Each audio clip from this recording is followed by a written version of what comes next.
With such a strong finish to the previous league season, which included 18 games unbeaten, expectation was high. Wolves entered their second season since relegation as one of the favourites to win automatic promotion, a fact which came as no shock to the club captain. You know, I've played for a lot of big clubs, and you know before you step into the training ground on the first day of pre-season that the expectation is going to be there, and it's not going to go away. And you know, that's no different at this club. We are a big club. You know, we've got a great training facility, a great fan base, and the fans expect to be delivered, and you know, that's what we try to do. Early transfer dealings included Rowan Ricketts, who signed permanently for the club after a promising loan spell the previous campaign, and also a season-long loan for Gabor Djebs, the hard-tackling Hungarian who signed from Ferencváros.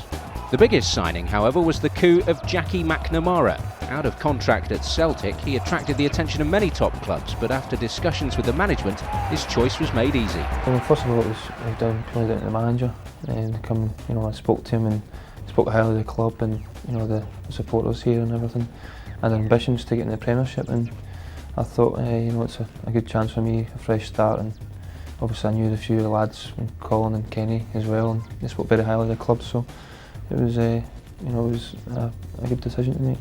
You know, when I realised he was available, I think he wanted a massive challenge. He wanted a new challenge, a fresh challenge, and I think that was always important in a player. He got vast experience, can play left back, can play central midfield, and he was a free transfer as well, so we didn't actually have to pay a transfer fee for him. So all in all, I didn't see that as much of a risk. I thought with his experience, and he's done very well for us when he came in. Unfortunately, he picked up a cruciate ligament this year, which was a massive blow to us, and we've missed him. And it's obviously been a hard, long struggle for him, but thankfully he's overcome that and he's back playing. But he's somebody that we've missed. He has got good experience and settled in nicely for us in the early stages. The sale of Henri Camara to Wigan finally ended the player's time at Molineux. The fee of £3 million represented good business for the club, who'd signed the player for half this figure, and they'd recouped some of this through a series of high-profile loan spells. Paul Ince thrilled the fans with the decision to extend his contract for another season and confirmed his desire to see out his career at Molineux. The stage was set. With the press and the bookmakers making their predictions, Carl Hoddle set about preparing his team for the new season. We had a very good pre-season. A lot of good preparations went in, and we had a particularly good spell down in Spain, in Monte Castello, where the surroundings and the training camp was excellent. And I was pleased with some of the pre-season games. It's always difficult pre-season to judge how you're doing with the amount of training and football that you do, but the key sign was we played extremely well against Aston Villa. We beat them at home, and then we took that sort of form and started very well in the season. Glenn took an unbeaten record into the new season, stretching back into January, and it was a record they were determined to hang on to.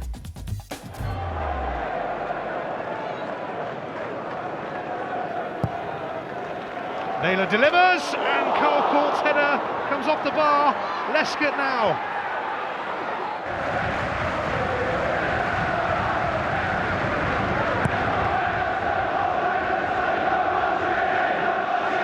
Court's flip.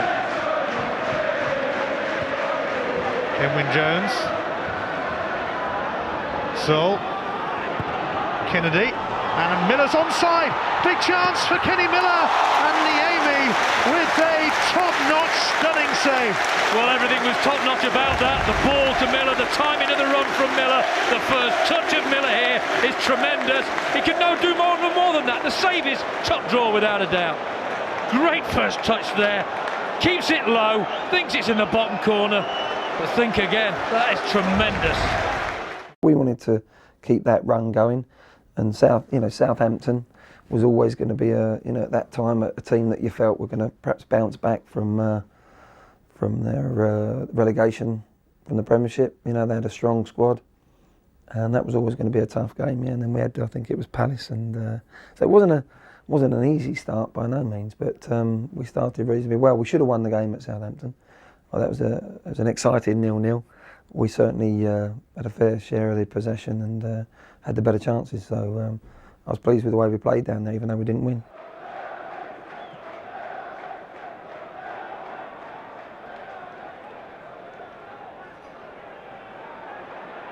Miller loses out. There's Kennedy. Ricketts. Trying to string the passes together here, Wolves. It's McNamara.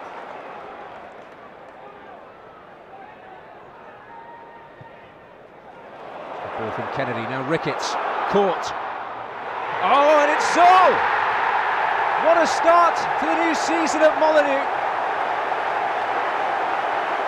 Inside 4 minutes, Wolves take the lead, and Sol finishing off a beautiful move.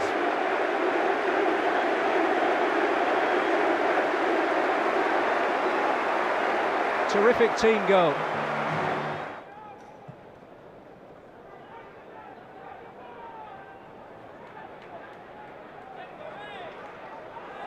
McAnuff is free here. Oh, that's a beautiful finish.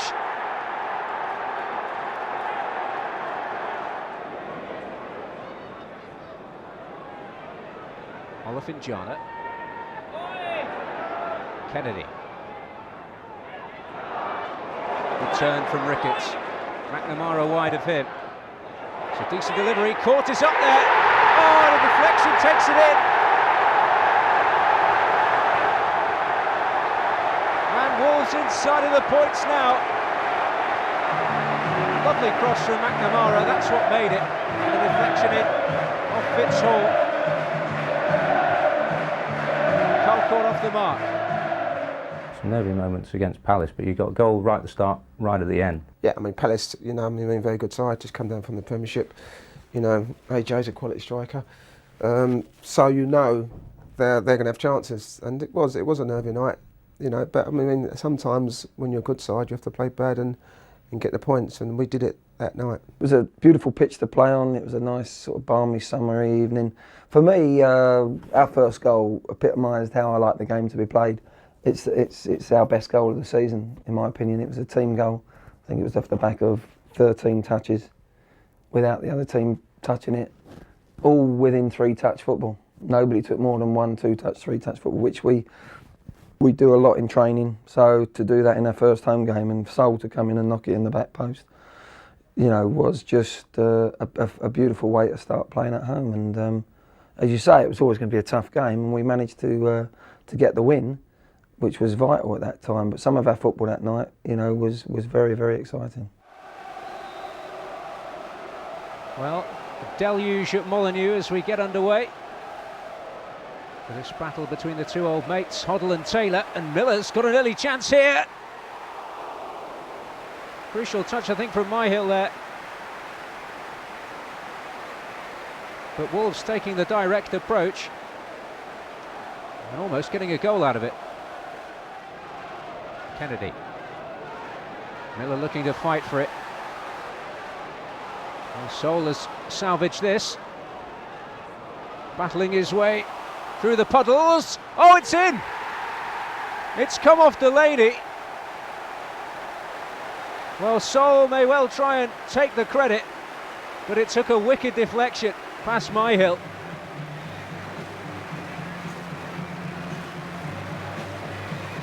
He definitely wants to claim it. It's so well to work his way past two defenders. But the awkward deflection, and it may well be Delaney's goal. The Wolves lead.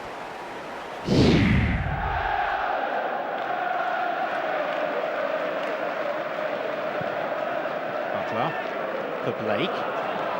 Interesting to see how Blake and Hulse combine. Here's Fraser Richardson for Leeds. It was behind Hulse. Look, Lewis though, and Leeds are in front after 7 minutes.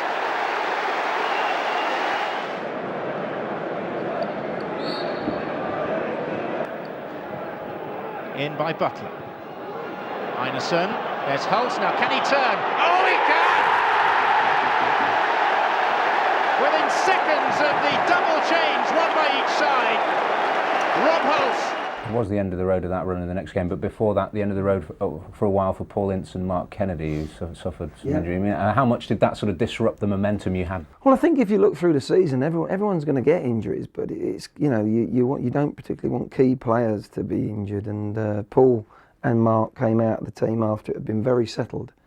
You know, we'd had a settled team during the pre-season, and we started with a relatively settled team, and then to lose Paul for I think he was out for 3 months, possibly. Mark not as long, but that did set us a little bit. But again, I must say the performances didn't change. There was still high performance level.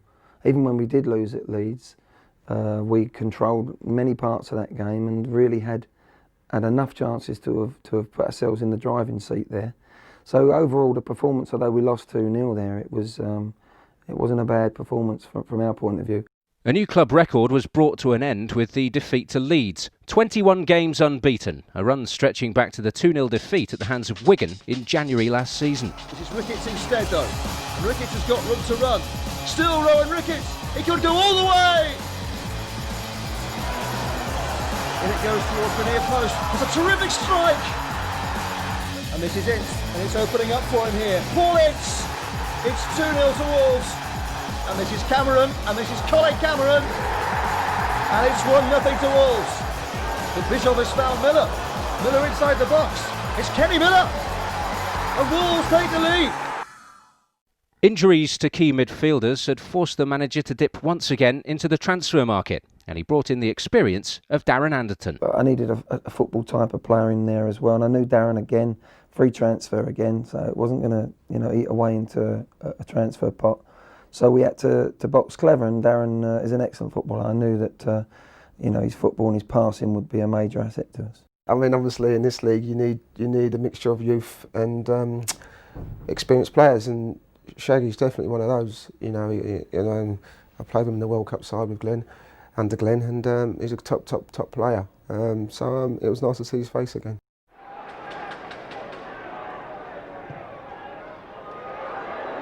The keeper came and didn't get there.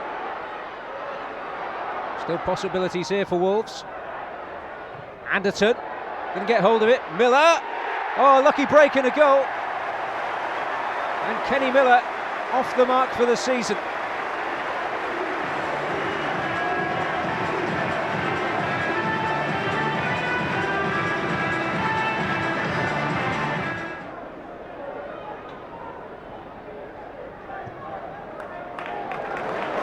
That's a great ball.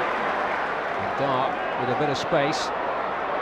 It's a promising run. It's Cameron. Oh, it's a beauty.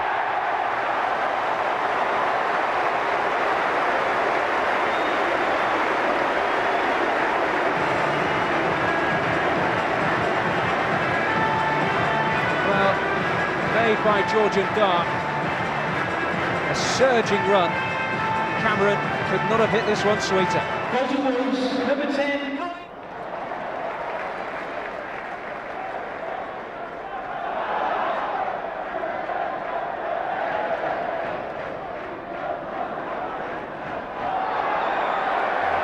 Clearly a free kick. Foul on young Davis.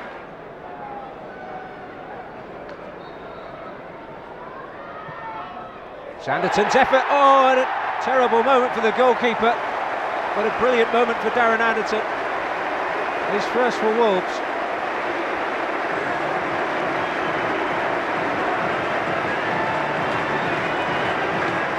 Horror show for the keeper.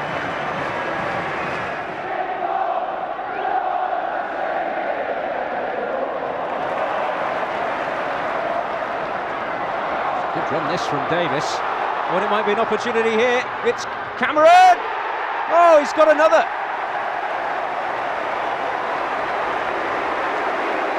Well, it's turning into a rout.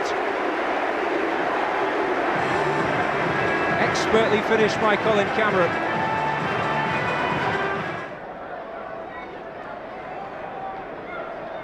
Edwards gets it back. It's a positive run. Oh, and Ganea! He's getting in on the act. And it's more misery for Chester, more delight for Wolves and for Vio Ganea.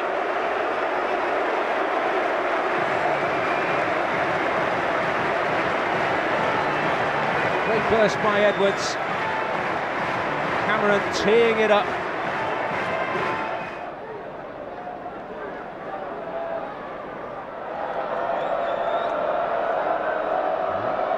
Glimmer of an opportunity here for Chester. Oh, that's a brilliant goal. It'll be no more than a consolation for Ben Davies, but what a hit.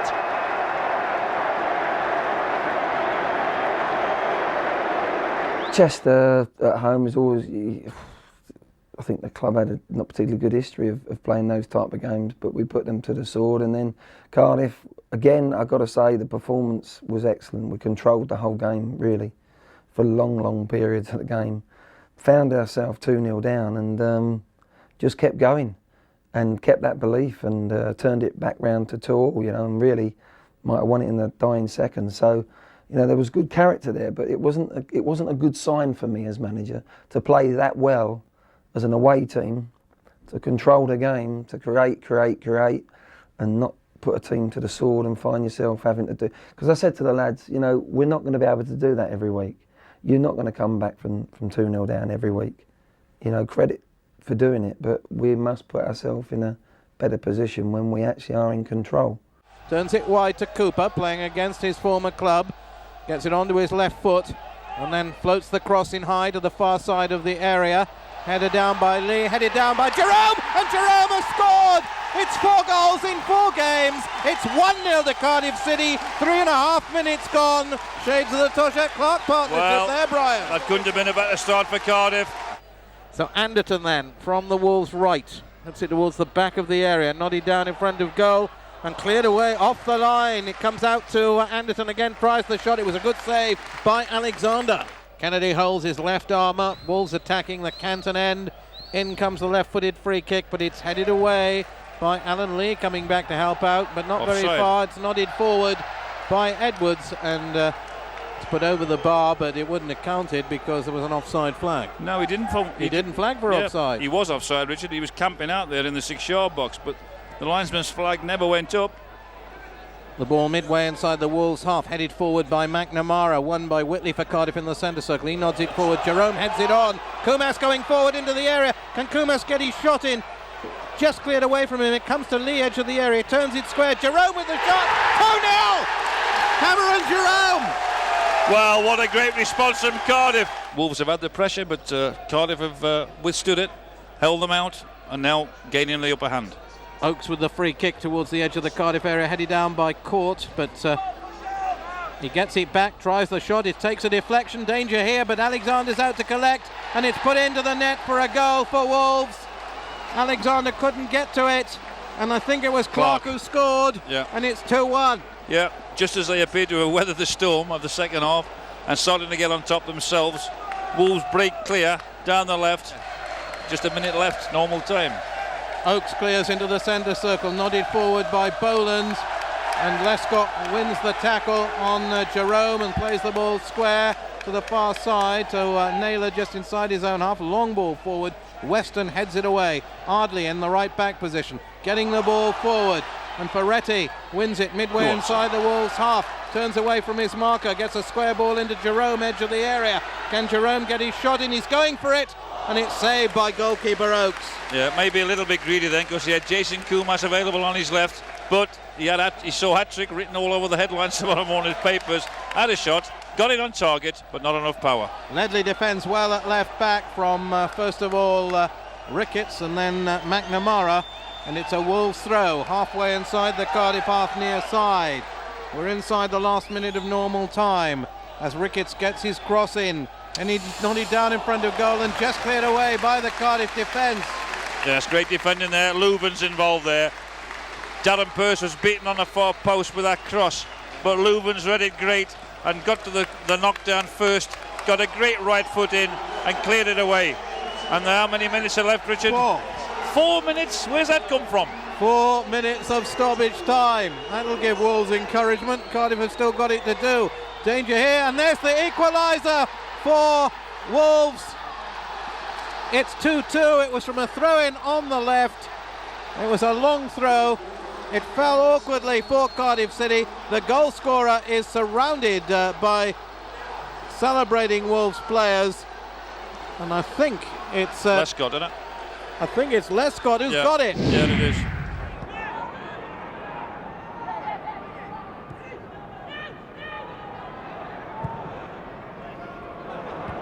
Court. Well, Ricketts could be in. Good save by Royce. He's kept it alive. Clark. Caught. It's in. Third time lucky for Wolves as they laid siege to the Queen's Park Rangers goal. And Carl Court gets the reward eventually. Lovely cushion header into Ricketts' path. Royce did the business there with a fine save. A good persistence from Rowan Ricketts. Clark, not a good connection. Caught through the hands of the goalkeeper.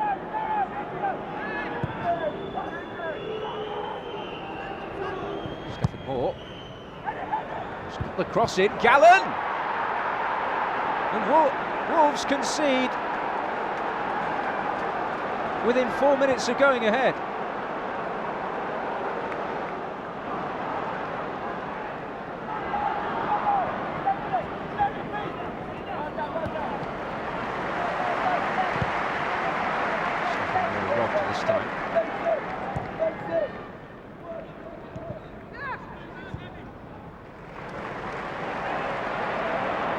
Miller, he makes something happen there. He's beaten Ebbets beautifully. Oh, it's caught again. Wonderful goal. All the credit to Kenny Miller. And the delivery right where you want it as a striker. Court makes no mistake.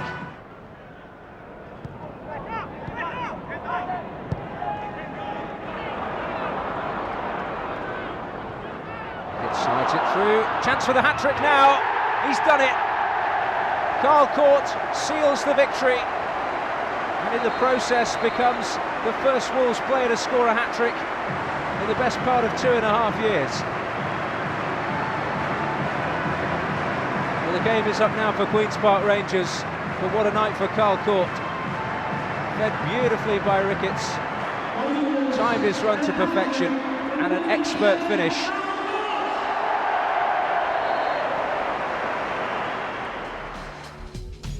It was a steady, if unspectacular, start to the season. Away results were a concern with no winners yet, but Carl Court's hat-trick made sure it was 3 wins out of 3 at home.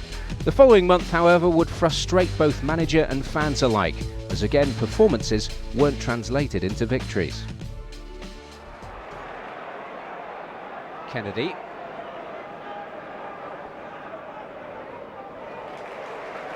Now McNamara can provide a quality cross. Caught! Oh yes! When you provide quality crosses, you can score quality goals, and Carl Court's hot streak continues. Lovely back heel by Kennedy,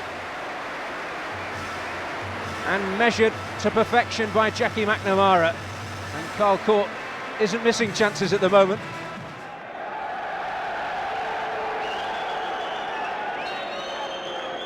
Morris for the corner. Kennedy away. Oh, right hit one. Oh, what a goal! Millwall level. Spectacular strike.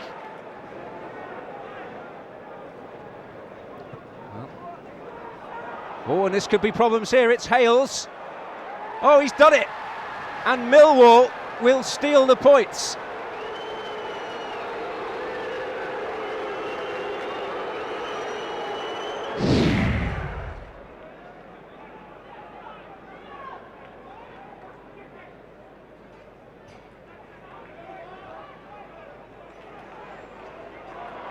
Possibility here. Cameron, it's deflected. Oh, and that's brave goalkeeping by Rab Douglas.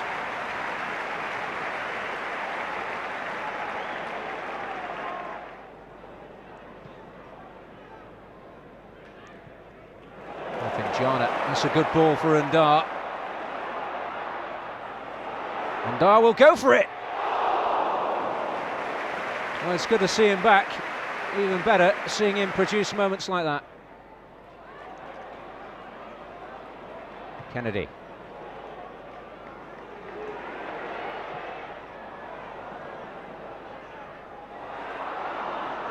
Edwards with a spectacular effort.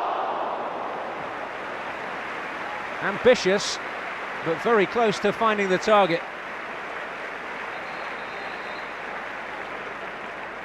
Lescott helping it on, and audacious, and nearly the goal. Rob Edwards had been in and out of the first team throughout his time at Wolves, but during the season he began to stake a claim for regular football with an extended run in the first team. Yeah, it was great. I think at the start of the season anyway, I was playing centre half, which was great, and Jackie was playing at the same time anyway, so it was good. I was enjoying that. And obviously when Jackie got injured, I was then had to go out to right back. So I don't mind as long as I stay in the team. It was fine. I'd played 8 games and I got injured in training, which it's obviously it's been the worst injury I've had in my career. But it's out for 6 months and come back. You want to come down and make a good impression and be part of the team and involved in it. But I was settling nicely, and obviously I was a bit unlucky to pick up that injury. There were a couple of great away wins, weren't there? The Stoke one and Crewe particularly, where you won 4-0 away from home, which doesn't happen very often. Kenny Miller, confident, I would imagine, after his performances with Scotland, particularly going. Yeah, Kenny had found himself going away for his internationals, and he'd found it frustrating not scoring enough with us. But he seemed to score. He was very close with us.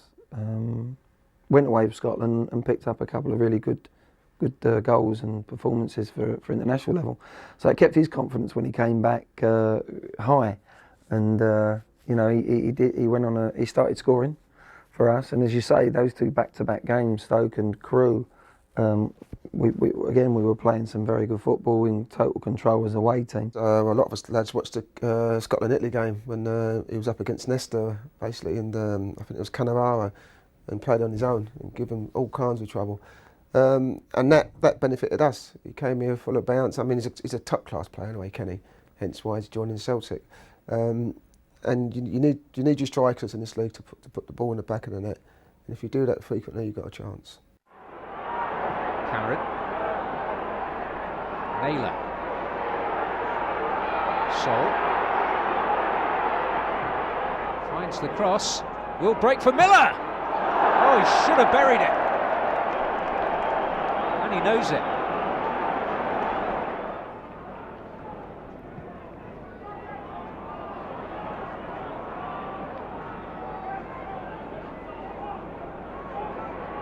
Ball's moving forward with purpose again. Oh, and Court is in there, and he scores! Just before the break, Wolves snatch the lead.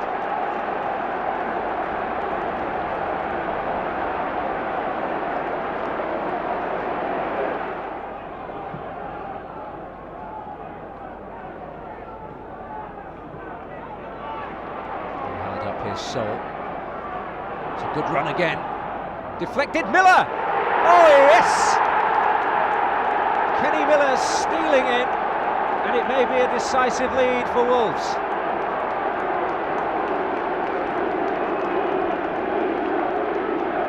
Good work by Sol. The cross deflected, took it into Miller's path, made no mistake.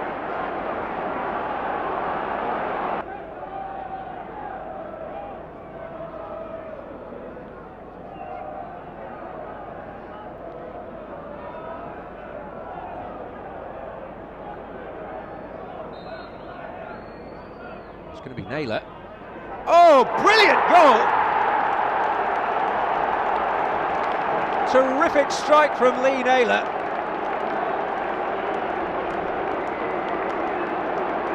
Surely a contender for goal of the season. Clean as a whistle.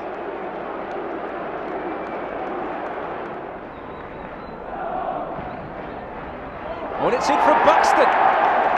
A consolation only for Stoke. Right at the end.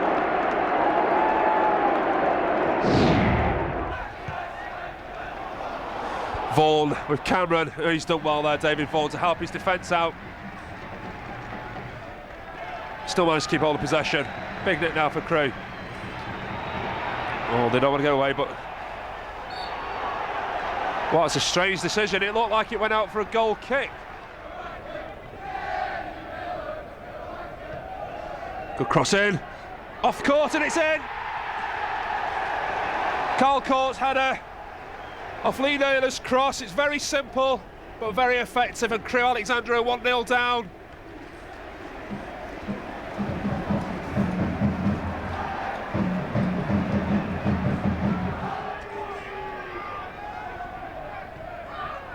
Lescott finds Ricketts in plenty of space, and Billy Jones again sliding in, and this time the referee blows up for a free kick. I don't think there can be any issues there. Naylor with a good cross.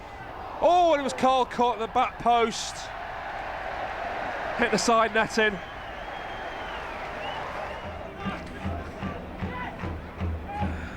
Oh, good little leave there by Sol. Sol the dummy there beautifully. Cameron now. Sol again. He's got support with Edwards. Gives the ball to Kennedy. Nobody likes to play on the wing, but he's been asked to play a more central role in his form. Ricketts to Naylor. Look at Carl Court speeding away there. He's up with Foster. Foster had to win it. And it's 2. Kenny Miller, the Crewe defence stood still. There were some complaints, I think, from the Crewe defence that there might have been an offside or a handball. I don't know what was going through their minds, but they stood still as Kenny Miller put the ball past Ben Williams to make it Wolves 2, Crewe Alexandra 0. He's got such a stride on him. I mean, he plays a 1-2 and he's straight away joining the attack, looking for the return ball. McCready bearing down as Kenny Miller. Crewe not want to give position away there, and they have done. Caught now. Bignet's got some chasing to do here against Edwards. Oh, it's a lovely ball in, and it's another great finish. What a super ball in by Rob Edwards.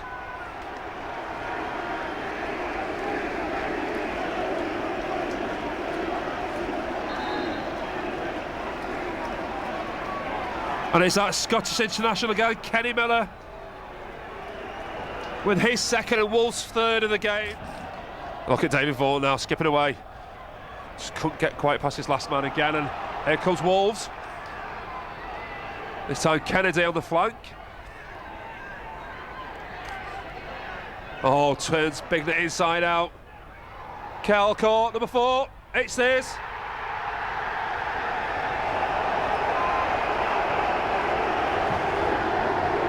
Well, I think there'll be substitutions soon. Paul Bignet's been asked to come in and do an impossible job this evening, but he's been in twice in 2 minutes now. Looks like O'Connor fancies it.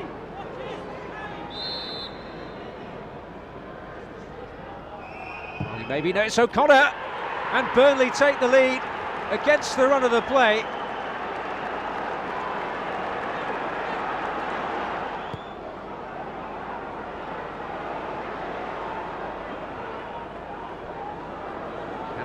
Find a route back into this. It's Ricketts queuing up in there. Miller against the bar. Naylor, surely. Well, how on earth did that stay out? Everyone's scratching their heads. When the luck's not with you, the luck is not with you. Burnley, I remember, was a massive game for us when we were playing in some, we were in very good form at Crewe and Stoke away. We'd won convincingly. We probably played, I think we had 29 efforts at goal against Burnley. We probably played some of our best football the whole season, yet we lost the game 1-0. We hit the bar twice within a split second, and it just wasn't going to be our night. You could see that, and that happens in football sometimes. Still in the top 4, but showing the sort of inconsistent form which would hinder the club throughout the season. In October, injuries to key players and the inability to turn performances into results meant a month to forget for the players and the manager. Well, this, no doubt, a severe examination of Wolves' defensive mettle here. Plenty up. Awkward one. Oh, Campbell was in there, Shipley in there too, and United lead.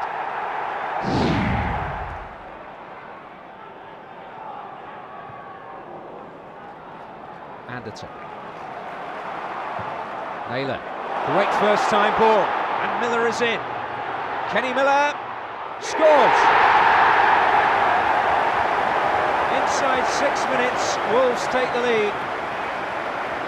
And the goal superbly made by Lee Naylor and taken clinically by Kenny Miller.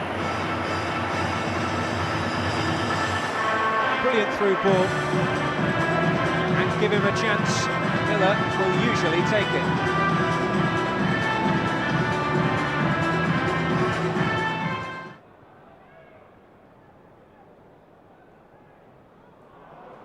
Edworthy. Oh, the deflection has favoured them. It's El Hamdawi. And he buries the chance. An absolute gift.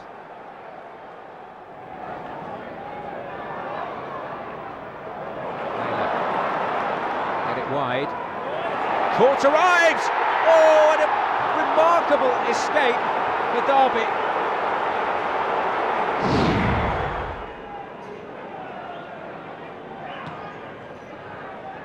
Oh, the keeper didn't get there. And it's Atuhu who snaps up the chance just on the stroke of half-time.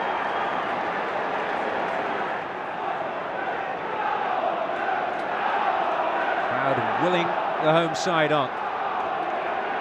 So, it's not a bad cross. Kanea! Oh, that's brilliant! His first start in 18 months, and he caps it with a beauty. And no wonder he wants to celebrate in big style, because that was something special. Credit the cross from So, but what a finish from the Romanian.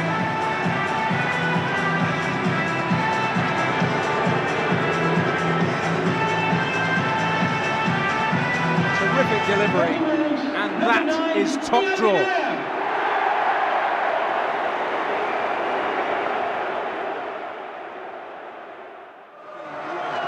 Corner to Watford, Ashley Young will take it. Demerit, it's there! And Watford lead. Jay Demerit made it beautifully. And the Hornets have the lead. King turns it forward. Back by Spring, too strong for Anderton. Here's Demerit. Nice touch, Young. Should be Oakes's. Error by Oakes, chance for King, and Watford double their lead. Marlon King, the beneficiary, Michael Oakes at fault. Young again with the corner. Devlin! From all of a yard, Paul Devlin makes it 3, and Watford are home and hosed at Vicarage Road. Paul Devlin.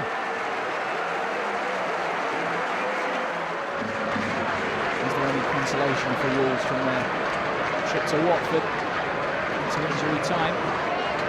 For the away fans to take home as something of some consolation. It's going to come for Sol, and it's there. And Wolves have got something. At that stage, Stefan Posma was staking his claims between the sticks in that. What have you made of his performances? I think Stefan's done very well. He had to be patient. He wasn't fit when he came to us. We knew that when we took him.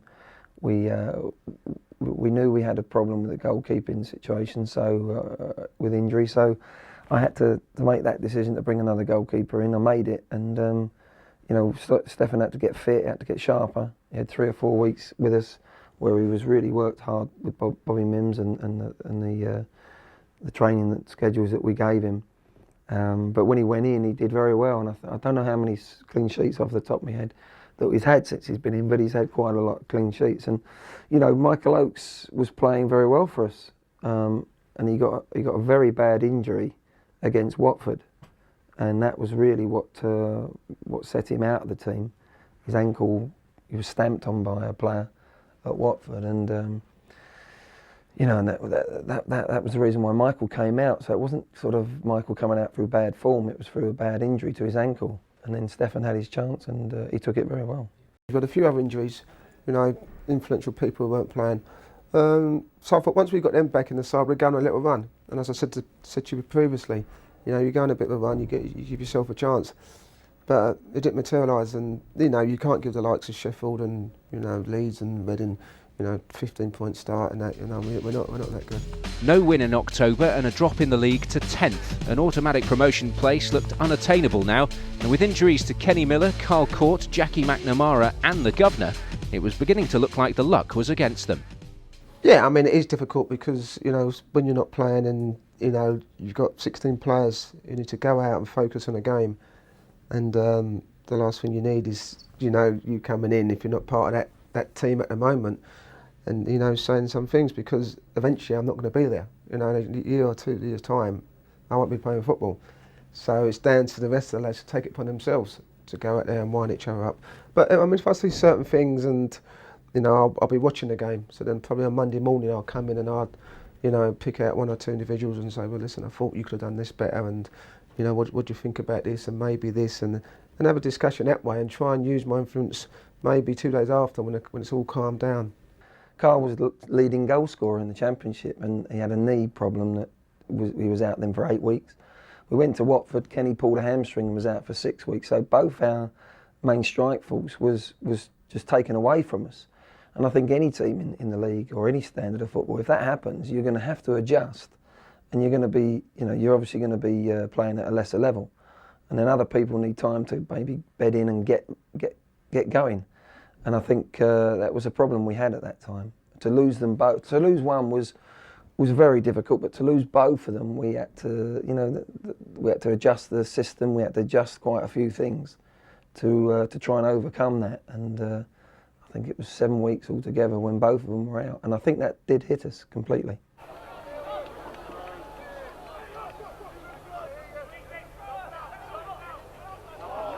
Decent turn. Oh, and it's in! Frutos has squeezed it home.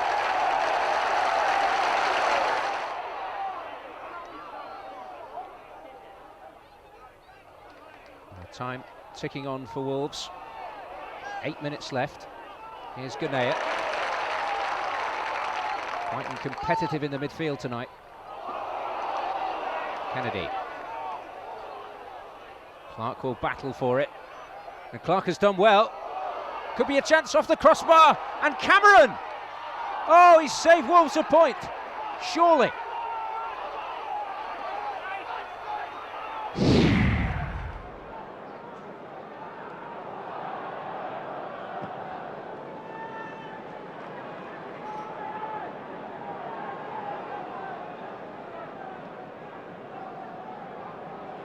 Kennedy. Now Sol. Shooting chance for Sol, and a goal! Perfect start for Wolves. And Sol exploited the space he was given to the full. Kennedy. Cameron. Decent looking cross. Ganea. Oh, it's brilliant! And Ganea, before half time, could already have made it safe.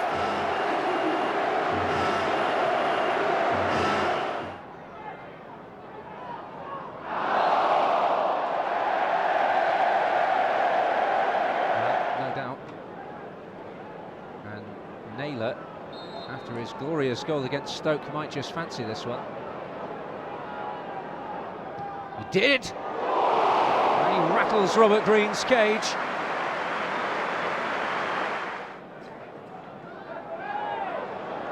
Nice touch from Sol into Kennedy.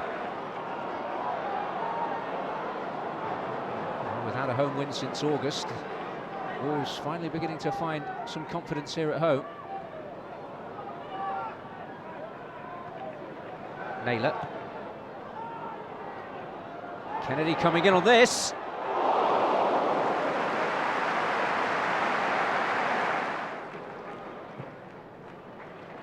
Kennedy.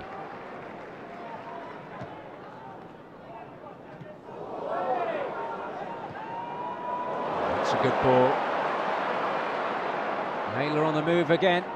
It's a decent cross. It'll drop for Goburn. Couldn't crown his debut with a goal. The chances are starting to come now. All the goals come. Naylor took it, and it's been put in by Ndar. And that's a goal that will mean so much to him. A terrible time with injuries in his career. A breakthrough for Wolves. Well, we said it might come from a set play. That might decide the game tonight. It's not all over yet, but certainly it's the one that's drawn the first goal. and it's a fantastic run at last. They caught them out. Really, the movement's fantastic, and Tudgay, who's been so important for Derby on their set plays, this time leaves Georgian Dar. Watch him, Georgian Dar just gets in front of him now. Tudgay can only stand and watch. Whittingham can't get it off the line, and it's 1-0 to Wolves.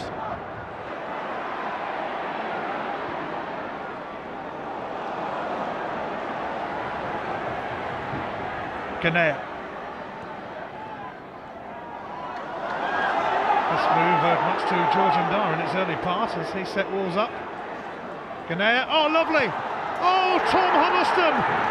It had to happen, didn't it? The first goal of his career, and it comes against his former club, the club that brought him up. I'll tell you what a special goal this is, and it's a special goal because it's his best touch, probably one of his only touches of the evening, Ganea, but it's an absolutely magnificent back heel. Just look at this, into the path of Tom Huddleston. There you are, pal.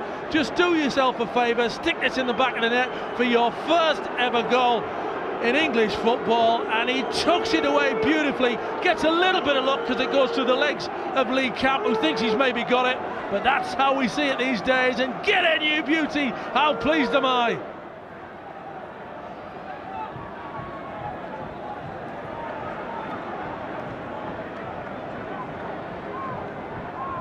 They're comfortable now. Wolves will just keep popping that ball around. Won't take any risks now. Play it in and around Derby County. Here's Sol. Lee Naylor. Oh, second chance for him. And it's a third. It's Ganea, and Wolves are heading into the top four after a hugely impressive showing here at Pride Park. Well, if he was quiet until that contribution in the Tom Huddleston goal, now he's special, and you can see why Glenn made the change but didn't take him off, because when you've got ability like this, it's magnificent. Naylor does really well, but just watch as he pops his ball off to Ganea. He's got his back to the goal, drags it to the side, drags it back round Emerson Tone the other way, and then he's always confident that he can strike this away. Look at that, there you go, I'm not going that way, I'm going the other, and bang, Camp thinks it's going to go across his goal, but no chance. Near post, there's me gap. A couple of impressive wins, first against Norwich, and then a great win at Derby with young Tom Huddleston there, getting a goal against his old club. Yeah, that was nice to see. As I say, another young player who's gone on to, you know, better things with Tottenham. You know, he did well for us at this club. I mean, I think he was here for about 2 months. I'm not sure what length of time, but you know, he gave a bit of calm to the side, you know, and he kind of glides around the field without really panicking. And you know, he was missed. To be fair, he was missed. Georgian Dar, I remember, got a goal in that game after a long time without one. Yeah, I think he's been out for about 10 years, G, I think. But it's nice because G's a very good friend of mine, and he's been through a lot injury-wise, and I'm close to him, so I like to see him do well. So to see him come on the Derby and score, you know, was a great buzz, not just for himself but for me. And he's a special player. You know, when he's fit, on his day, he's a fantastic player, and he's a player that can win you games, and he's been sorely missed for the last 2 years. Well, Tom stays down. Wolves will play on with Huddleston. And Cameron, now Ganea, is this the opening? Well, not quite.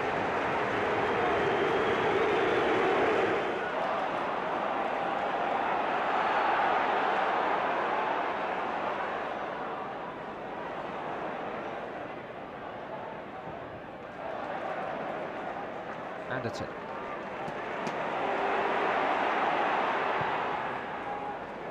Naylor in a bit of space here. It was a good ball to find it. Ganea takes it down. Shot is tame.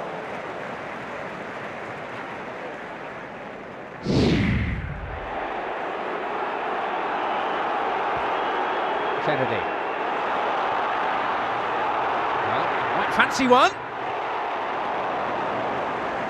Great surge by Mark Kennedy, just couldn't quite find the accuracy. Not yet scored this season.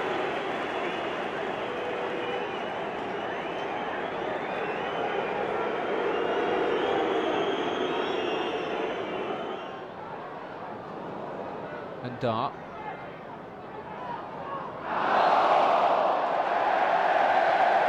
Free kick goes Wolves' way.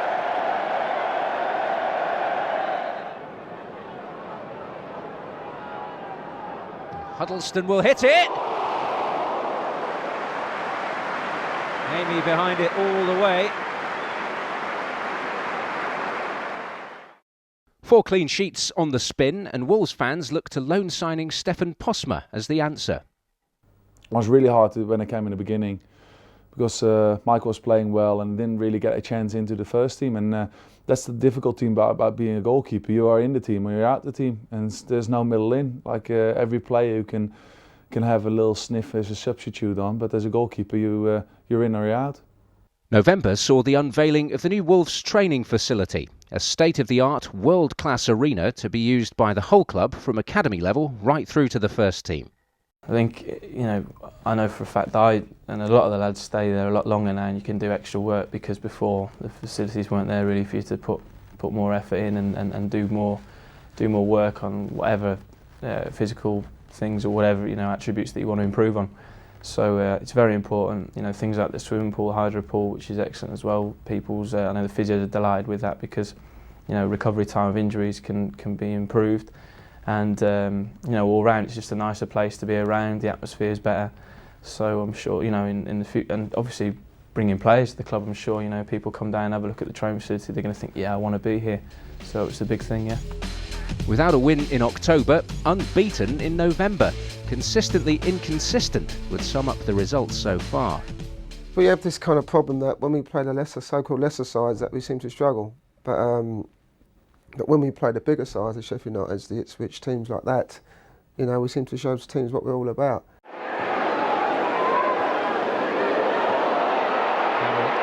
Backing off. Oh, deflected it. It came off De Vos. Forster. Jeps in there. Sure, he got the ball there. No, it's a penalty. Richard scores.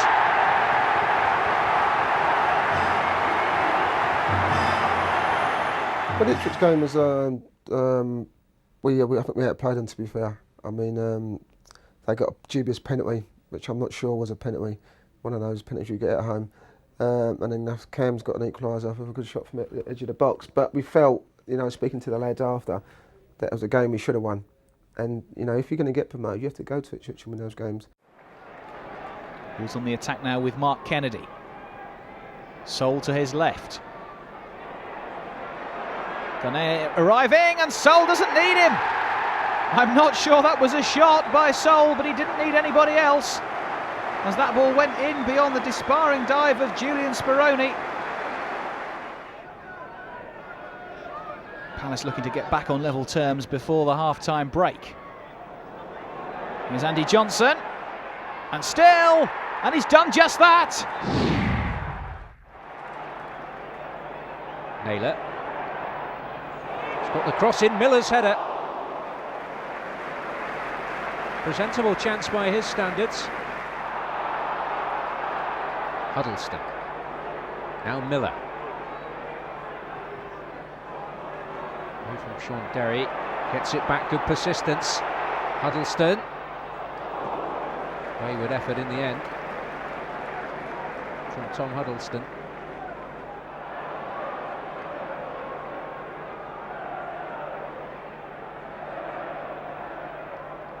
Trying to get away from Liam Miller. Has this time. Anderton. Huddleston. Oh, off the crossbar. Ganea off the woodwork again. And Sullivan mops up. The Leeds got away with it here. Terrific hit from Huddleston. And Ganea thwarted by goalkeeper, post and crossbar.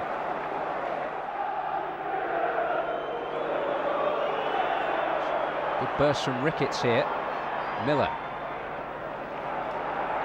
Naylor with the first time cross. Sol. Must be Ganea. At last they take a chance.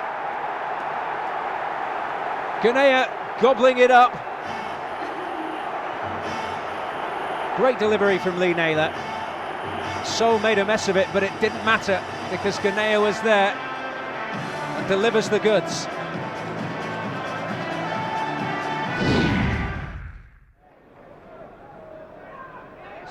Good steal by Glenn Little. Oh, it's a promising run. Plenty of Reading bodies in the box. One of them is Kitson, and that's a goal.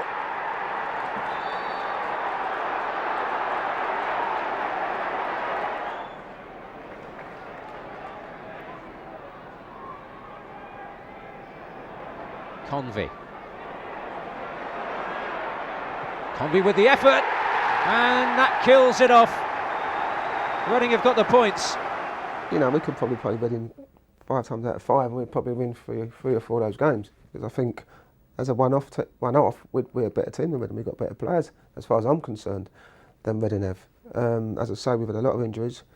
Reading probably played the same 7 or 8 players every week, which then breeds continuity, consistency. We haven't really done that. But to say 40-point gap, I think it's ludicrous. It is 40 points, if I remember. And it's embarrassing. It's embarrassing as a captain, and you know, I hope it's embarrassing for the rest of my players, because it does hurt to think that a side like Reading, you know, is that far ahead of us. Anderson. Kennedy. He's knocking the ball around with good confidence at the moment.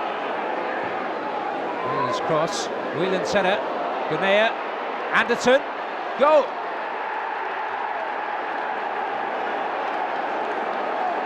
Well, Wolves' patient build-up gets its reward. Whelan's clearing header didn't have enough distance on it. Gunea fought for it, and Anderson stuck it away.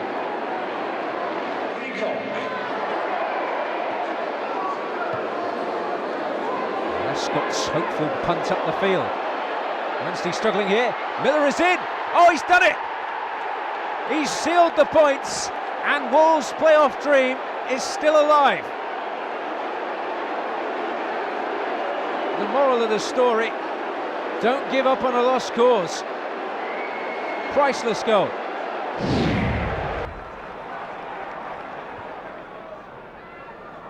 Back towards Darren Anderton. Anderton's going to try one! Off the bar! And tipped away by Lariou. Great effort from Darren Anderton. Great awareness from Anderton, lifting it over Lariou, who followed up well to tip it clear. Capaldi stands over this corner now for Plymouth. Not cleared, Posma struggling. Ward! It's 1-0! Elliot Ward! The West Ham loanee gives Plymouth the lead. Miller. Again Kenny Miller, now Darren Anderton. Back to Miller. Miller still going, and now Cameron! And it's 1-1. Colin Cameron with a clinical finish beyond Romain Lariou. Good work, Anderton. Even better work, Kenny Miller, and a crisp finish from Colin Cameron. With a win and a draw in their final matches, Wolves finished the year with just 1 defeat in 11 games. December also saw the return of Paul Ince and Kenny Miller from injury. Going into the new year in the top 6, Wolves were hoping to cement a playoff place. I was more disappointed in the fact that Reading, the gap between Reading and Sheffield United and to ourselves. And going on runs, you know, 1 in 10 sounds, you know, great, but when you put 3 or 4 draws in that, and the teams that we drew against, then it's not so great. Yeah, it was disappointing, but the fact is, I mean, we're in the playoffs. You know, can we sustain that and stay in the playoffs? The manager made a few acquisitions during the window in January. Dennis Rosa joined up with his old teammate Gabor Jeps, while Maurice Ross and Stefan Posma made their deals permanent after successful loan spells. In addition, Thomas Frankowski was brought in to give extra firepower up front, as well as Jeremy Aliadier on loan from Arsenal. To be fair, I mean, he's one of those players that, you know, probably a load of championship sides would want to have, but, you know, probably haven't got any really possibility of getting. The fact that we've managed to get someone with his class and with his pedigree, come from a big club like Arsenal, so to get him, you know, playing for Wolves for the last half of the season was a fantastic coup for us. 5 years now you've been associated with Wolves, and it's coming to a close. What sort of emotions do you feel about leaving Wolves? It was a bit sad. I mean, to be honest, it's 5 years of my life I've been here, and I've thoroughly enjoyed it. It's been a few ups, a few downs as well, but it's been good. Well, obviously in the last couple of years when I've been here, especially this season, you know, he's produced some excellent form. Not only scoring goals, I mean, Kenny himself probably could have maybe got a couple more goals, but he's actually created so much for the team. His work rate's been outstanding, and that's obviously reflected with him winning the fans' player of the year. Anyway, they're obviously delighted with his performances this year, and they've showed that. And the lads have really appreciated that as well. Obviously, because he signed his pre-contract for Celtic. One or two people might have thought, he wouldn't want to do it anymore, but he's maybe even put even more in now, and his performances have been outstanding all year. And I just wish him all the best, to be honest. I'm close to Kenny, so it's not like I'm never going to speak to him again, to be honest. But I'm just good that he's where he wants to be, and that which he's playing at the highest level, so Champions League, and that which is where he deserves to be playing, to be honest with you, because he's got the attributes and ability to play there. Plenty up here for Coventry.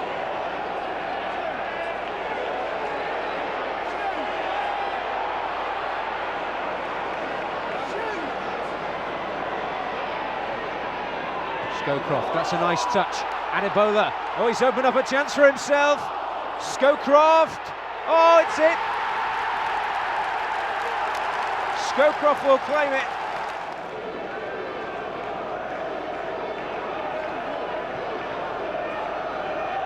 It's a nice little flick header for Cameron. So close.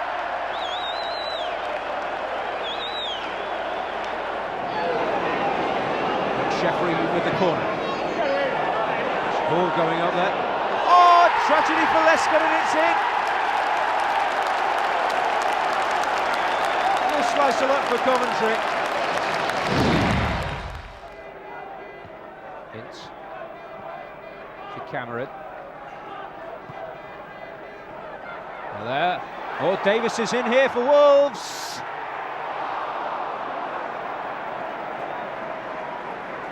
Close thing, set through beautifully and should really have hit the target.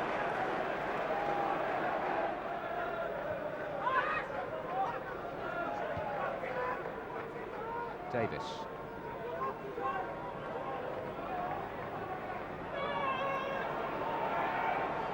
Davis again. Cameron. Oh, Clark, big chance, goal! Leon Clark scores for Wolves. Well, it's what they deserve on the basis of their first half showing so far.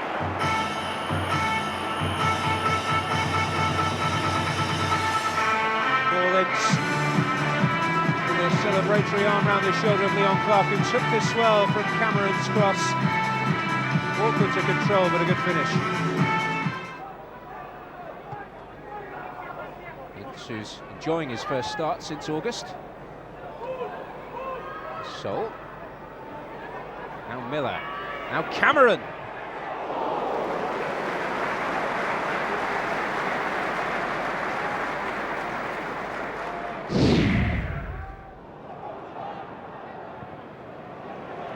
Lescott. That's a good ball. Now Courts away for Wolves. Support provided by Ross. Huddleston in the middle. Oh, defender's intervention crucial. Well, it really opened up nicely. Carl Court involved. Good support provided by Maurice Ross. Huddleston just squeezed out.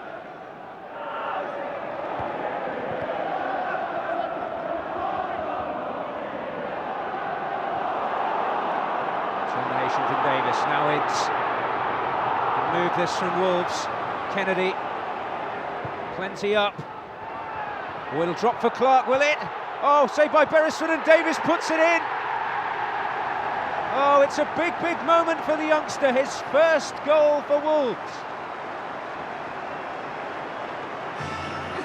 And comes at an important time. He's fast approaching the hour mark. Wolves were perhaps feeling that their dominance wouldn't lead to the breakthrough. Kennedy's delivery caused confusion in the Luton defence. Shot from Clark saved by Beresford, but Davis there to gobble up the chance. Ince with the initial thrust through midfield. Quality from Kennedy. Beresford couldn't quite do enough, and Davis, a memorable moment for the youngster. His first goal in senior football.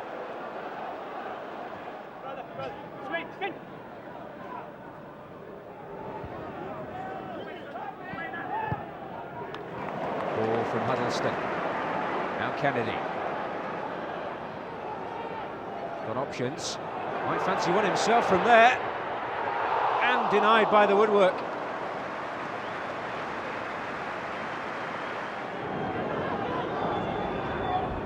Nichols is over this. And he can hit them. Ball does its job. Nichols again. Oh, and it's in from Howard. And Luton level.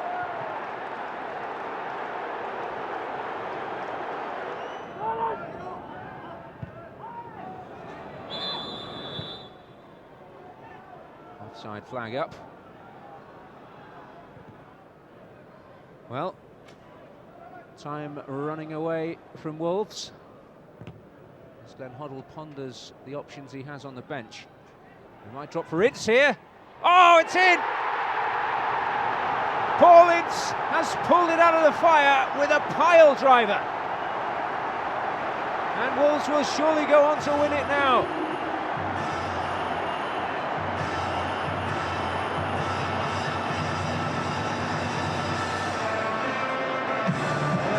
There's certainly life in the old legs yet. He struck this well. Unerring past Beresford, he wasn't saving that. Ganea with a little chest down, and Ince struck it beautifully. Some way to win it. We knew it was going to be a hard game. You know, it was live on Sky. You know, you always want to play well on TV. You know, and to get the winning goal. You know, in the last, I think it was the last 10 minutes.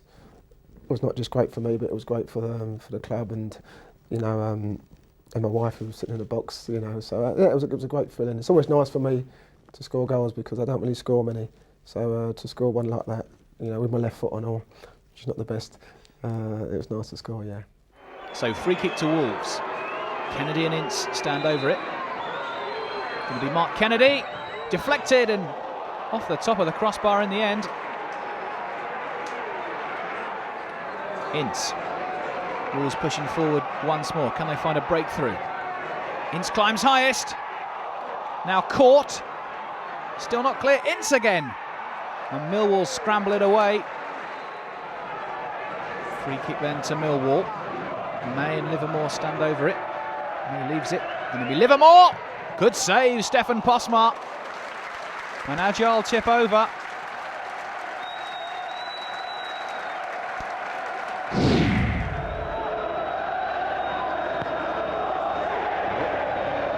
Sahar.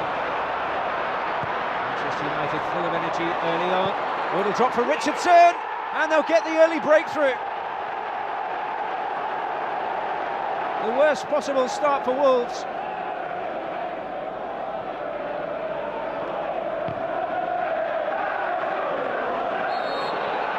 Whistle blows. Ince will just stick it into the net anyway, but surely Uriah Rennie should have allowed the Wolves the advantage there as Paul Ince makes that point. And Vidic penalised. But Paul Ince certainly wanted play to go on. He stuck it away in dramatic fashion. Would have meant so much to him too.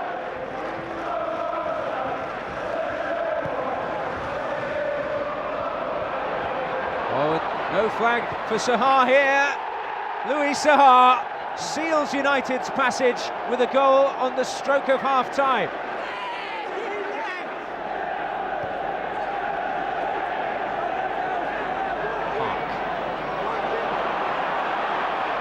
Back along with Naylor, he showed great determination.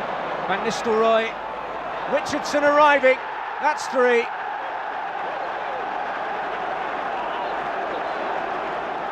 it's always special when you play the likes of Man United, Arsenal, Liverpool, Chelsea, the big clubs, and also it's special for our fans. I can imagine the city was buzzing leading up to the game. A fantastic club, Manchester United. I mean, I was there for 6 years. Some great times there.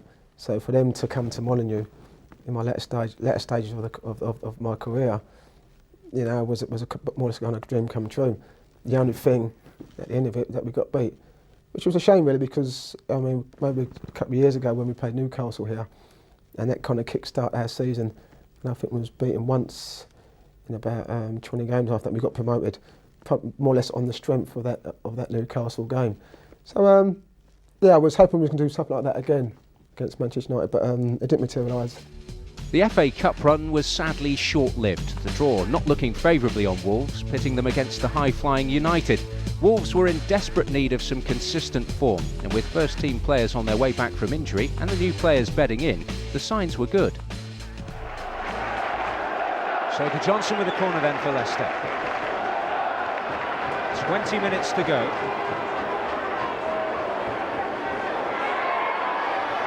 McCarthy who rose. Oh, Postma spills and Bryant scores! Well, the playoffs look a long way away now. To a certain degree, whatever level in Premiership, in the Champions League, in the Championship, whatever level, I think most games are, it's what happens in the last third. If you take your chances and if you're clinical, then you can win football matches, sometimes when you don't deserve to win them. We've been the other way around quite a bit, where we've deserved to win on many occasions. We haven't quite been clinical enough. But the chances are still being created, and that's what was important. So Crewe kick off. Deep in relegation trouble. Wolves hoping to close that gap on the playoff contenders. Two teams with priorities at different ends of the table. Here's Rosa on his first start for Wolves, looking sprightly. Oh, and Rosa is in here. Might be a chance early on for the Hungarian. Eager to impress.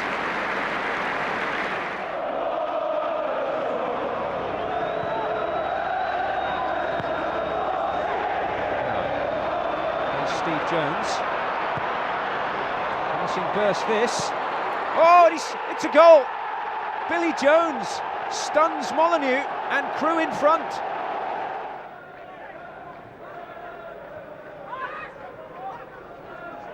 Rosa losing out.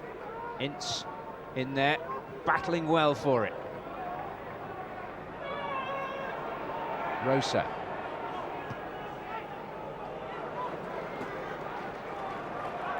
Here's Kennedy. Space opens up, Kennedy scores! Wolves level on the stroke of half-time. No real celebration from Mark Kennedy. But he's got Wolves back in business.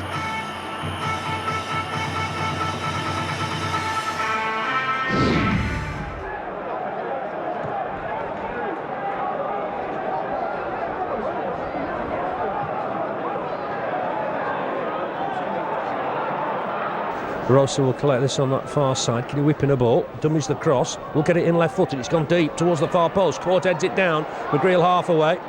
And then fully away from Chris McCann. Out for a throw. Burnley got a bit of defending to do here. Had the better chances so far, the Clarets. James O'Connor drive the best of them. But here's a chance for Wolves to get a ball in the box down that right-hand side. It's gone in deep. Again looking for Court. Heads it down. Chance for Ince. Hit it well and into goal. Looked to bounce in front of Jensen and then up into the roof of the net, but Ince hit it very, very well, sweet and true, and Wolves have got the lead. They've waited a while for a goal away from home. We've played 15 minutes, Burnley 0, Wolverhampton Wanderers 1, and it's Paul Ince with the goal. Burnley's always a hard ground to go to. I mean, it's a tough ground, the pitch is never the best. It's more of a mental performance when you go to Burnley, because you know that it's not going to be pretty. You know you've got to grind out results. You know you've got to put your head in where it hurts and make tackles and come off with cut legs and stitches in your leg. That's the type of performance we needed at Burnley, and to be fair, we got that. And even though I scored a goal, probably I scored a goal too early, because we were put under pressure, but our defence stood strong, and at the end of the day, it was a great result for us.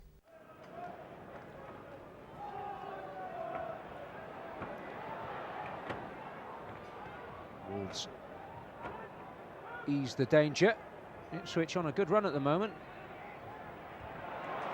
But Kenny Miller hoping to go on a good run here. That's not a bad ball. Frankowski.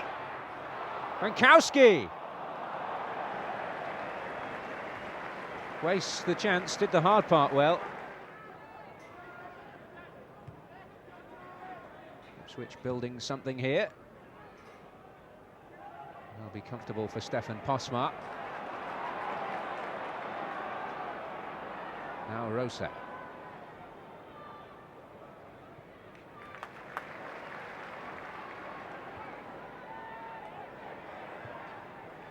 The ball from Miller.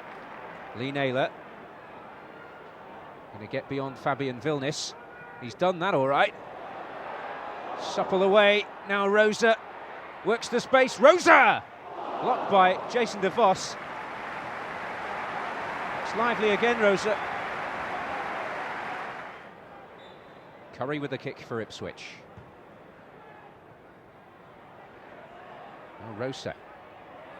Battled well. Now Miller. Ali Adier ahead of him. It's a good ball. Ali Adier. Penalty. Surely. Yes.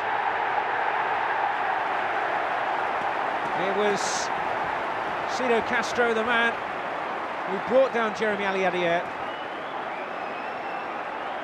It's Wolves' first penalty of the season. Can Miller convert? Well, there was never a doubt, was there? And Wolves in front with around quarter of an hour to go at Molineux.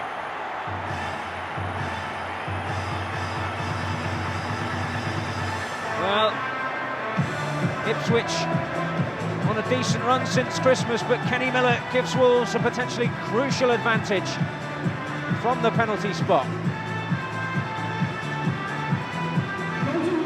Number 16, Kenny Miller.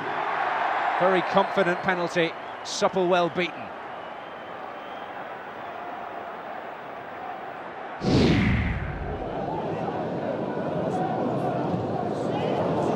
Stolen in midfield by Davis, and now Ali Adier is off and scores his first goal for Wolves. Touch of class about the finish, and on 28 minutes of the KC Stadium, Wolverhampton Wanderers lead.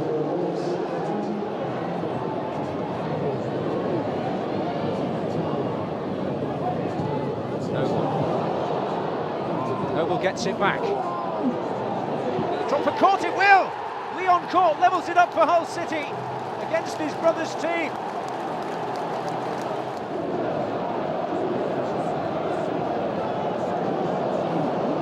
It's a good steal by Miller from Thelwell.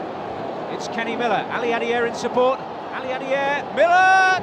2-1 Wolves. Well, they've been under the cosh, but they're back in front.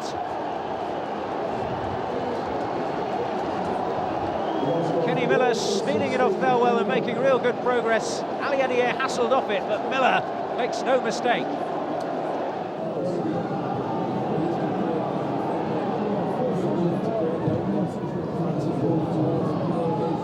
Ooh, and Edwards has put his side in trouble here. It's an own goal.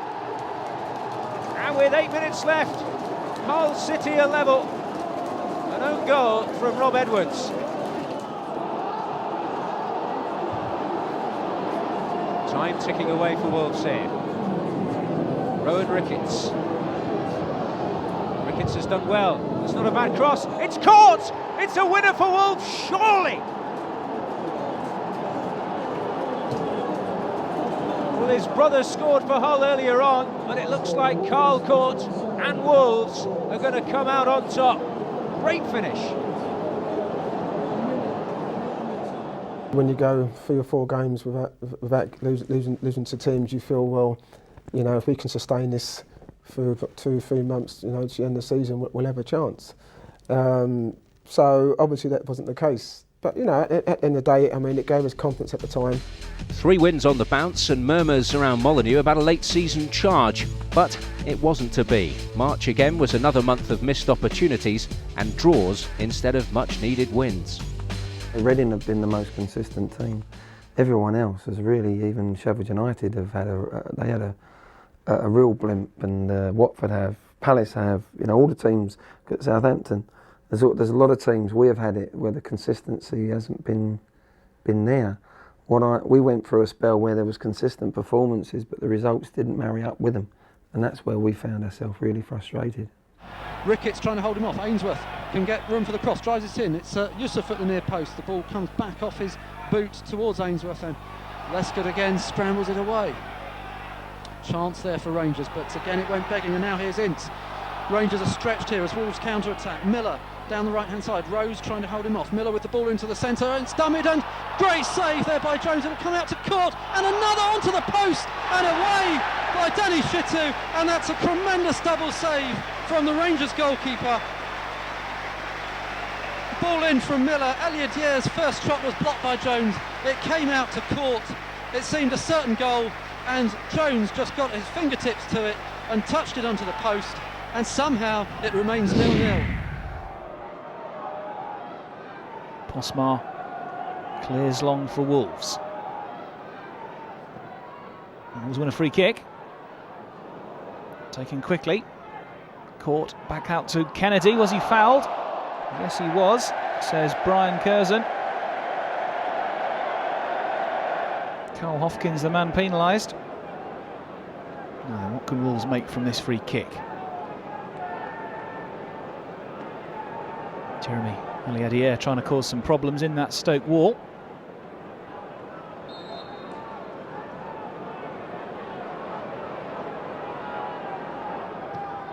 Simonson pushes it away, not convincing. Court can't get there. Aliadier! Couldn't get it on target. And Wolves again threatened but can't find a way through. Acrobatics from Jeremy Aliadier. Miller on the volley! Just couldn't quite keep it down. Good effort from Kenny Miller. Nicely worked free kick. I think going into the season, especially early on in the season, we were geared up to winning the league. You know, that's what we all wanted. We knew there was pressure on us anyway, and we just had to try and embrace that and use it as a positive rather than, you know, letting it put too much pressure on us. And I mean, you know, as I say, just results didn't go our way, and you know, the season's panned out as it has. It's obviously very frustrating for all of us, because we had as high as expectations as anyone, as players and staff, but you know, it's just not happened.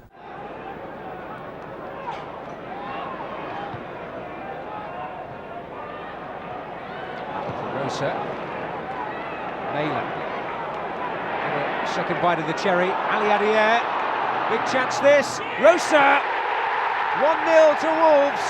It's Dennis Rosa's first goal for the club, but made by Jeremy Aliadier.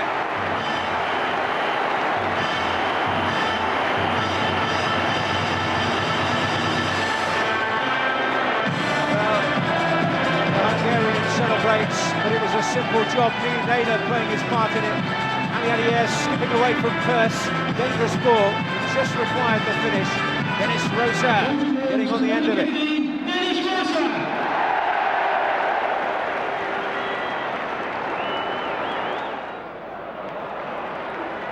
Rosa. Now Miller. Well, it's certainly an attacking wing-back role he's playing. Mankowski! Would have been some goal.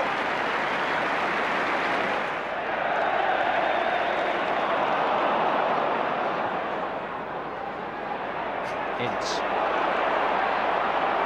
Still got the energy, Ince. Aliadier. Ince again. Naylor. Miller. Miller slides it through for Frankowski. Penalty.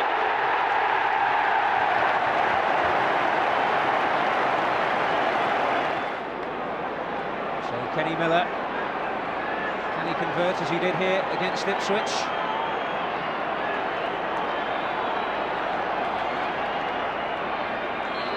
And seal the points possibly for Wolves. He does.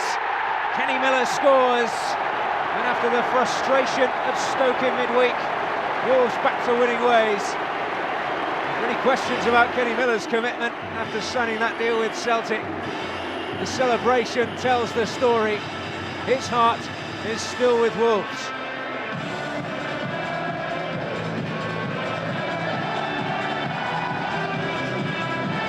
Well, it's an important penalty from Kenny Miller.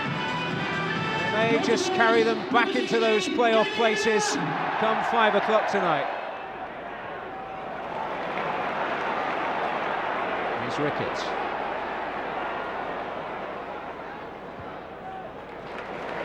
And some good football at the moment, Wolves. Here's Miller again.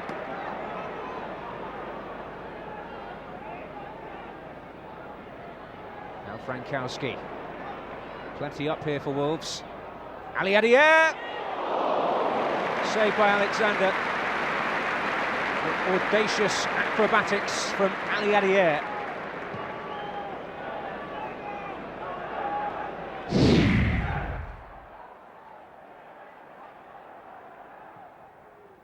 Searching ball. Dealt with partially by Naylor. Still pressure on here. Oh, and Convey's coming in and scores. Reading take the lead on 23 minutes. And it's Bobby Convey for the champions-elect.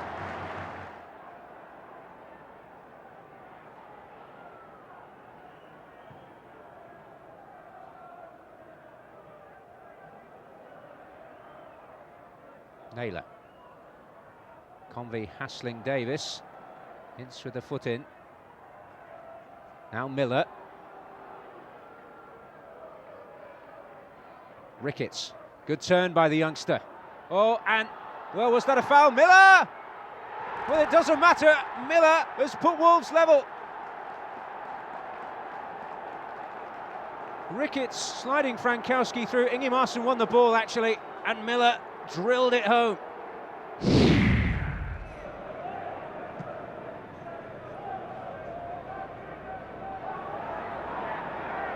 Tudgay looking to get in there. Here's Burton though for Sheffield Wednesday. Well, Tudgay scores!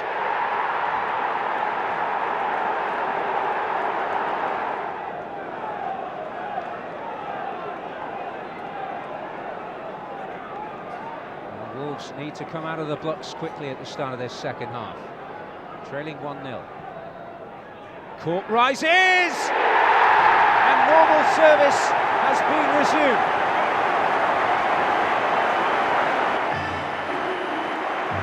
Well, it didn't take them long. 5 minutes into the second half, Wolves are level. And it was a dominant lead from Carl Cork.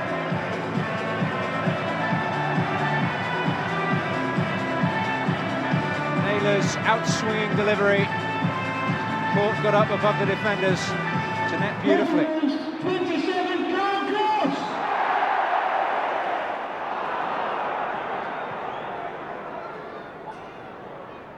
Oh, Burton has done well here, and Burton puts Sheffield Wednesday back in front.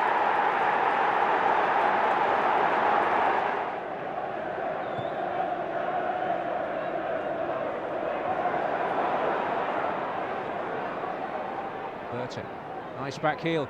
Oh, Tudgay is through, and that'll win it for Wednesday. It's 3-1. If you're going to look at it, then that'll probably be a big minus on the season, to be honest with you. We shouldn't really be losing to, no disrespect to Sheffield Wednesday, to them at the stage they was in and the stage we was looking to be in. So, as I say, we've got to look past that now and kick on, really. A devastating blow to the late season run of form put pay to any hopes of a playoff place. It was disappointing for everyone associated with the club. Plymouth was a hard place to go to. I know I said Burnley was, but Plymouth is a really hard place to go to. Obviously the journey going down on a Friday, it's about 4.5 hours. You know, and even though you get a good night's sleep, you never really recover from that journey. So it's a long way. But to get there, it was hard. You know, they play hard, and to be fair, we were disappointed. We didn't really play well, didn't really create anything. And I'd say on the balance we deserved to lose the game. And after that, we had our backs against the wall after that game. Yeah, unfortunate own goal for you in that game. Can't remember that. When was that? Wasn't me, that was Jolyn Lescott, wasn't me.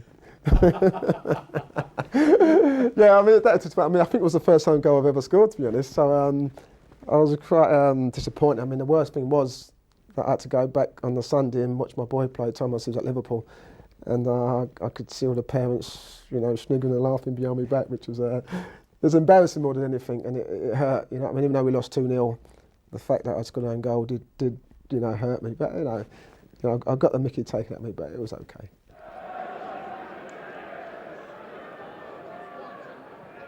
Capaldi's corner. Now Joffrey!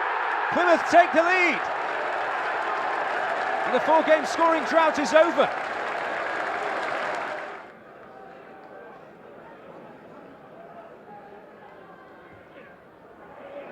Oh, an own goal by Ince. Oh, and that could be a body blow to Wolves' playoff hopes. So underway then at Molineux on a bright afternoon. Ince early ball into Aliadier. Frankowski fouled. And Wolves will have a very early free kick. Michael Doyle with the foul on Frankowski, although it's Robert Page who's getting the word from referee Dermot Gallagher. Quite early touch from Thomas Frankowski. Challenge from behind from Michael Doyle. And what will Wolves do with this one? Naylor and Ince stand over it. Looks like it's going to be Paul Ince. It is Ince, and it is 1-0. What a start for Wolverhampton Wanderers. One up inside 2 minutes, and it's the captain, Paul Ince, who makes no mistake from the dead ball. Beautifully taken by Paul Ince, and giving keeper Martin Fulop no chance. Well, it was Naylor and Ince who stood over this one. It's though sizing up the opportunity. Making no mistake at all. Fulop couldn't get there. And Wolves off to the perfect start. Coventry trying to find a route back in after that early sucker punch. Here's Duffy on the ball. Now though, here's Aliadier with a chance to break for Wolves. Jeremy Aliadier is opening up from a bit, and still Aliadier and Cameron, and that is a fantastic goal by Colin Cameron. Aliadier made it with his brilliant diagonal run, and Colin Cameron scored it. Great work from on loan Aliadier. Look at this, picking it up inside his own half, accelerating across the turf. Ignores one, ignores two. He knew exactly where Colin Cameron was. Look at that for a neat finish from the Scot. Beautiful goal for Wolves. They lead by 2-0. Coventry really need to get something on the board before half-time. Here's Marcus Hall's ball in, looking for Stern John. And they've got one back, and it's Stern John who's got it. And he retrieves the ball himself. He knows they've still got work to do, but he's got them halfway back. Here's Cameron, not getting it away. And Wolves concede a free kick, clumsy challenge. And Coventry will have a free kick in a very dangerous position here as we reach the hour. Looks like McSheffrey. It is McSheffrey, and it is 2-2. Coventry look down and out after 22 minutes, but now suddenly it's all square again, and it's Gary McSheffrey. It's funny because Lee Naylor said he wanted to take it. I said, all right, now I just run over it and you just whip it in the top man corner. And I thought, no, it's like that. You know what I mean? So I made that, went to run over it, and I just whipped, you know. And to be fair, if I had it to score, it would have gone absolutely bananas. But I mean, it was nice to see it go in the back of the net, and I thought we was on our way then. We've played enough games where we should have won, and we deserved to win. We didn't get a little bit of fortune, or we weren't clinical enough. But the bottom line is, this isn't a new pattern. This is something that's been at the club for sort of 20 years, and it's something we're trying to break. And at the beginning of the season, I thought we might have a chance of breaking. I think we had 5 games on the trot where we'd won at home, and I thought, and that you know, it was a big key game going back to that Burnley game, where I think if we win that and go to Sheffield United, there's a real balance, if you look at it, could have changed for us. But that's something we have to do at Molineux. We have to win more matches than we have done over the last 20 years. That's been a pattern, and to break it, it's going to take a lot of hard work. After we lost up against Plymouth, when we knew we had to go, we're going Plymouth, Sheffield's Wednesday, and Coventry. Those were 3 games. If we were winning those games, we would be up there, or at least getting 7 points out there. We put some pressure on Preston, and when we lost that game and Preston won, then the gap was going so big. So that was a very big disappointment at that point, and we had to get ourselves going up, and that was it really.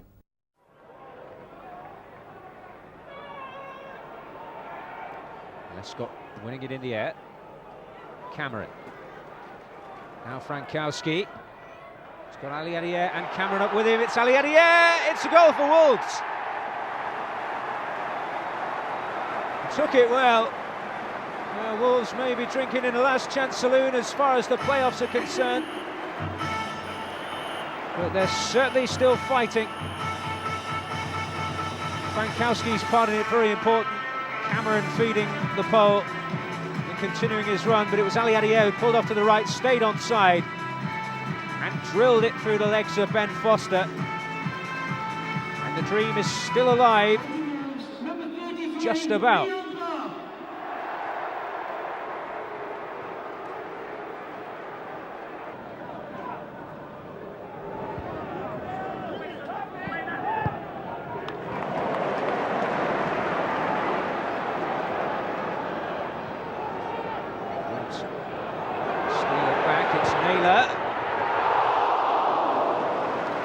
Certainly hit them. Just slightly awry this time, Lee Naylor, only 1 goal all season.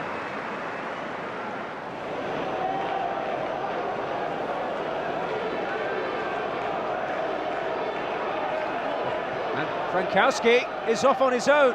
He's got the whole field here, Frankowski. Gotta be surely.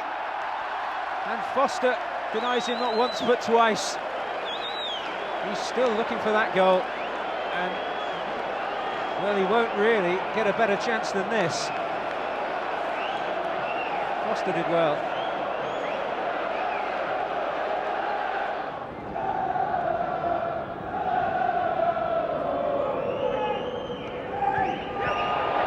Drop for King! Oh, he's done it! Marlon King breaks Wolves' hearts.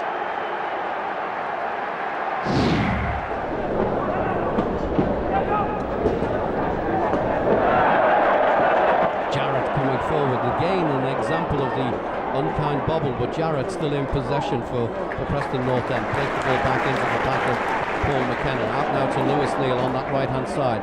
Neal cuts inside, might try a shot from here, which he does. Oh, goal! Lewis Neal, the goalkeeper completely wrong-footed, and Lewis Neal from all of 30 yards.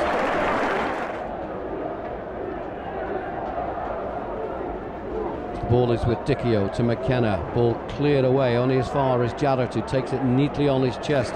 Toe pokes it into the path of Alexander. A low ball into Whaley. Back to goal. Plays it into Sedgwick. Ball played in by Sedgwick, and there's a goal!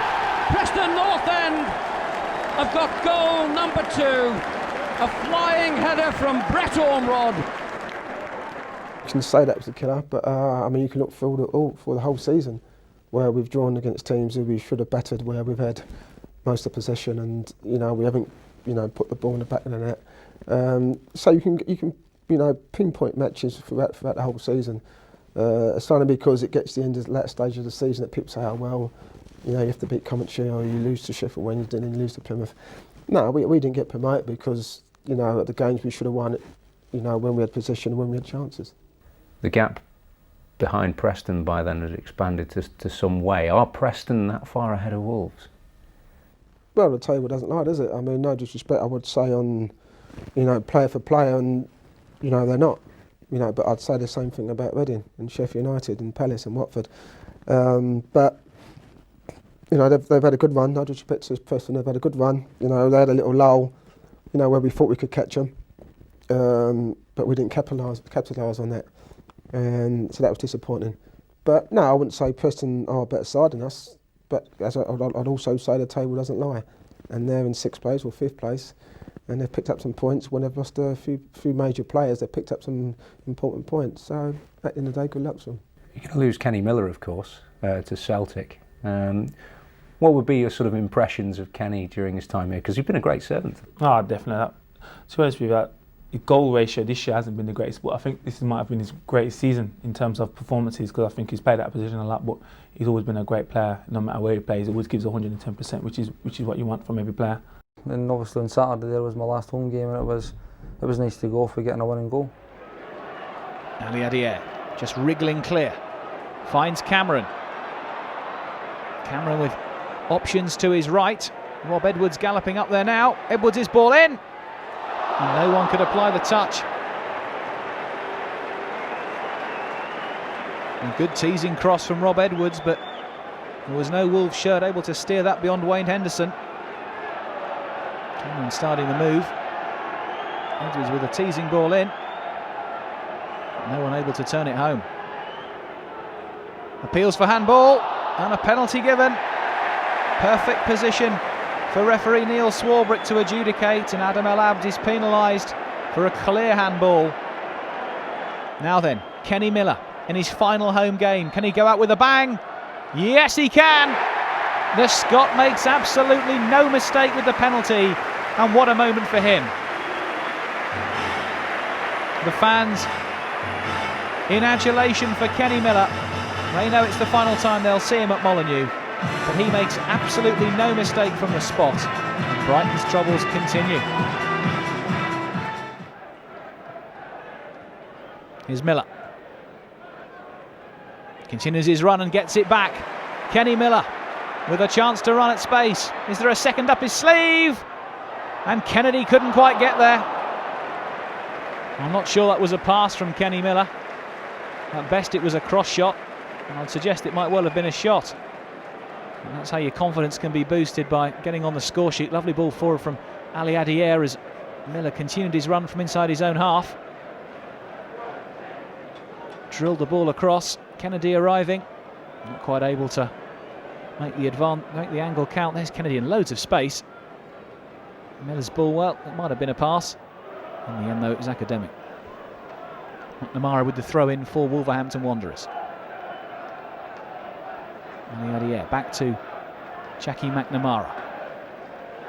Ali Adier once more, and still Ali Adier off the post. Oh, what an effort! Made it himself and almost scored it himself. Ali Adier making an opportunity out of nothing, really. And Brighton defending left a fair amount to be desired as they let Jeremy Ali Adier work his way across the box. Good work, Miller. Wolves continue to press. Ali Adier in a dangerous position, but once again, referee Neil Swarbrick blasting on the whistle. Definite foul there on Jackie McNamara. Now then, will it be Miller again? It's going to be Cameron. Good effort, Colin Cameron! And how did that stay out? Colin Cameron with a beautifully flighted free kick. Beautifully taken on the instep. Henderson beaten for all money. Typical Colin Cameron effort. As it came back in, McNamara not able to turn it home. And he's got a foot in, but Huckabee can still cross it if he can. And he has done. And a good, brave header. Calls for a foul against McVeigh. No foul given. Atuhu will drive one deflected, saved. Great save by Murray. Dixon Atuhu's shot was deflected, and he had work to do. The crowd urging him to shoot, took a deflection off Cameron, and that was a fine save by Murray. The evidence why the fans think he is the best goalkeeper on the Wolves staff. Miller homing in on goal. Cameron will try and curl one. Good save by Gallagher. Excellent save. I said a few moments ago he hadn't had much to do, but When called upon, he's produced the goods. That was a fine save.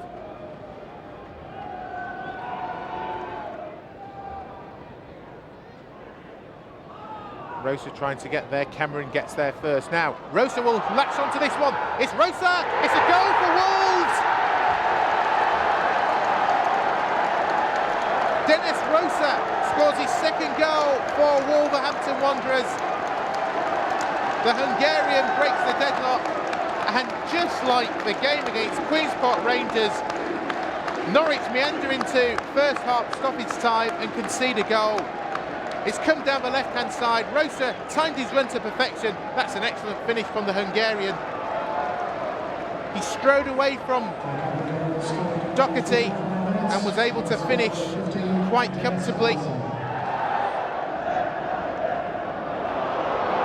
As Rosa strides away for Wolves and tries to set it up for Ali Adier, and Kennedy finishes it off surely. Mark Kennedy, the captain, doubles Wolves' lead.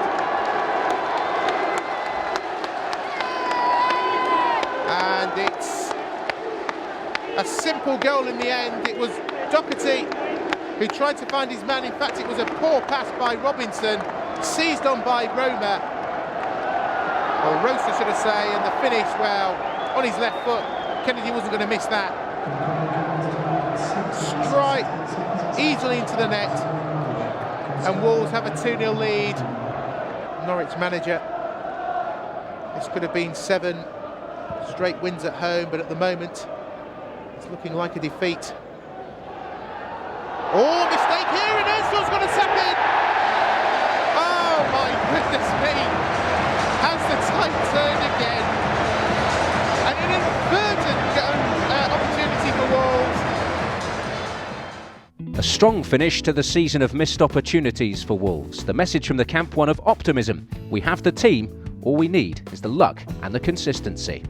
If we keep the right kind of players and we bring in the right kind of players next season, then who knows what we can achieve. But as I say, we've been saying that for a few years now, so everyone as a whole in the club and the fans and that need to look at expectations, and if we can lower them, then maybe there's a little less pressure on the players to do what we know we can do. Yeah, defence has been good. You know, we've got some good players there, like Julian and the other players that have come in. Gabor obviously got a serious injury, which is disappointing. Jody and Rob Edwards has been fantastic as well this year, I think. Morris Ross come in for cover, so I think defensively it's been okay. You know, just maybe one goal or whatever and been draws. That's the only disappointing thing. I know for a fact all the lads are giving their all, and it's just obviously it's hard to say that we've all given our all and it's just not happened. But that's that seems to be that's just the way it's gone. I know we'll be looking to put it right next season, and hopefully we can repay the fans for their support and hopefully get them behind us 100% in all 23 of the home games next year.